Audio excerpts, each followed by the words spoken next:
Kondisi ekonomi memang lagi sulit, efisiensi di mana-mana, termasuk soal asuransi. Mulai tahun depan, peserta asuransi kesehatan wajib menanggung biaya 10% dari pengajuan klaim, baik itu rawat inap maupun rawat jalan.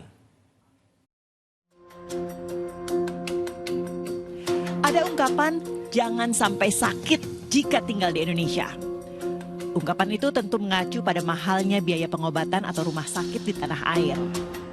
Nah, tahun depan, bagi yang sakit, meski punya asuransi kesehatan, siap-siap rogoh kocek lebih dalam.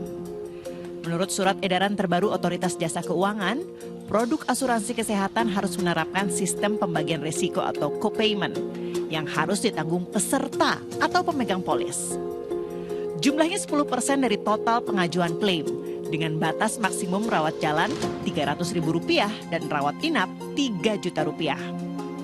Aturan ini mulai berlaku 1 Januari 2026. Kebijakan itu dinilai akan memberatkan peserta asuransi atau pemegang polis.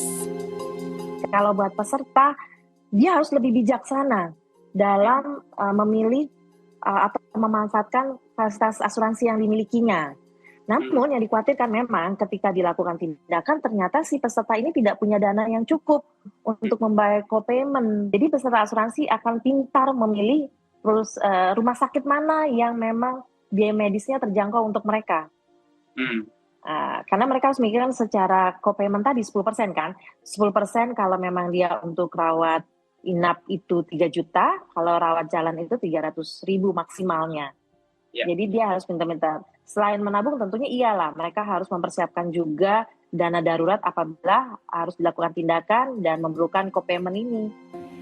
Sementara pihak OJK menyebut penerbitan aturan baru soal asuransi kesehatan itu untuk mendorong efisiensi dalam biaya kesehatan yang terus meningkat. Efisiensi memang terjadi di mana-mana, di segala sektor.